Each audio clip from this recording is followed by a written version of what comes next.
নমস্কার বন্ধুরা, welcome to স্নেহাস kitchen. আজ আমি আপনাদের তৈরি করে দেখাবো খুব টেস্টি মেথি শাক দিয়ে লোটে মাছের রেসিপি। এটাকে অনেকে নিহারে মাছও বলে। তা মেথি শাক দিয়ে খুব টেস্টি নতুনত্ব এক রেসিপি আপনাদের আমি শেয়ার করছি। এর জন্য প্রথমেই রসুন আর টমেটো নিয়ে নেব। আর রসুন টমেটোটা আমি একটু পেস্ট করে নেব একসাথে মিক্সিতে। চাইলে আপনারা কাঁচা লঙ্কা এর সঙ্গে দিতে পারেন দুটো। আর এখানে লোটে মাছ নিয়ে নিয়েছি, এখানে 250 লোটে মাছ আছে বা নিহারে মাছ আছে।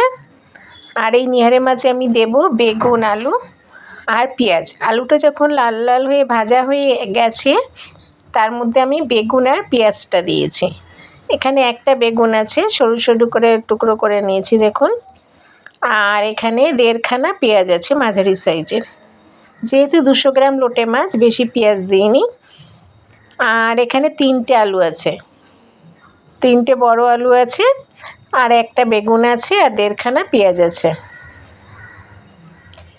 তা আলুটা যখন ভালো হয়ে লাল লাল ভাজা হয়ে গেছিলো তার মধ্যে আমি বেগুন আর পেঁয়াজটা দিয়ে ভেজে নিয়েছি।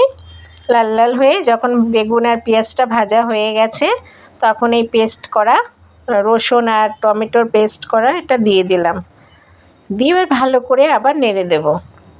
দিয়ে এর মধ্যে এটা ঝাল শুকনো লঙ্কা দিয়েছি 1 চামচ। আপনারা যদি মনে করেন ঝালটা কম খাবেন তাহলে 1/2 চামচ দিতে পারেন, তার সঙ্গে কাশ্মীরি শুকনো লঙ্কাগুলো দিতে পারেন।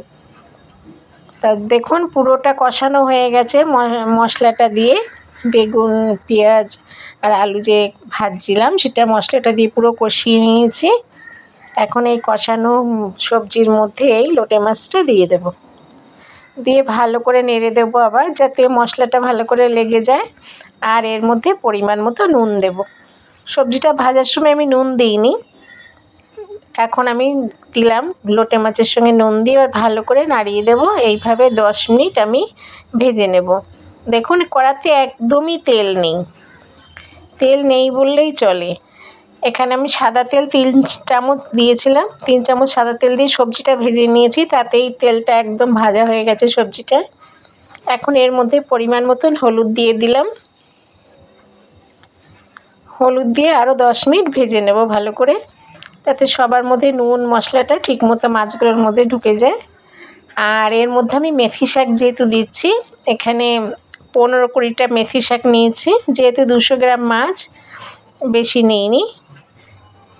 20টা মতো মেথি শাকের গাছ নিয়েছি, নিয়ে এগুলো গোড়াগুলো ফেলে দিয়ে ডাঁটা সমেতই মিক্সির বাটিতে মেথি শাকটা পেস্ট করে নেব।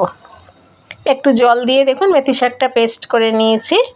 এই পেস্ট করা মেথি শাকটা এখন এই মাছ আর যে সবজি কষানো হয়েছে তার মধ্যে দিয়ে দেব।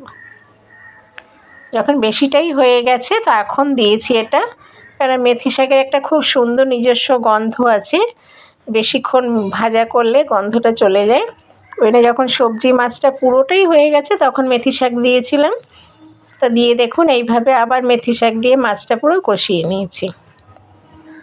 দেখুন এভাবে এখন আমার মেথি শাকের লোটে মাছ দিয়ে মেথি শাকের রেসিপিটা পুরো রেডি। তো বন্ধুরা, এটা গরম ভাতের সঙ্গে, রুটির সঙ্গে, পরোটার সঙ্গে খুব ভালো লাগে। আর এই মেথি শাকের খুব সুন্দর একটা গন্ধ, সবারই ভালো লাগবে। ছোট বাচ্চা থেকে বয়স্করা এটা খেতে পারবে। তা চলি বন্ধুরা, আমার তৈরি রেসিপি যদি আপনাদের ভালো লেগে থাকে আমার চ্যানেলটিকে সাবস্ক্রাইব করবেন আর পাশে থাকা বেল আইকনটিকে ক্লিক করবেন। তো চলি বন্ধুরা, আপনাদের সঙ্গে দেখা হবে আবার অন্য কোনো দিন সুন্দর কোনো রেসিপি নিয়ে। আর এটা গরম ভাতের সঙ্গে তো ভীষণ ভালো লাগবে।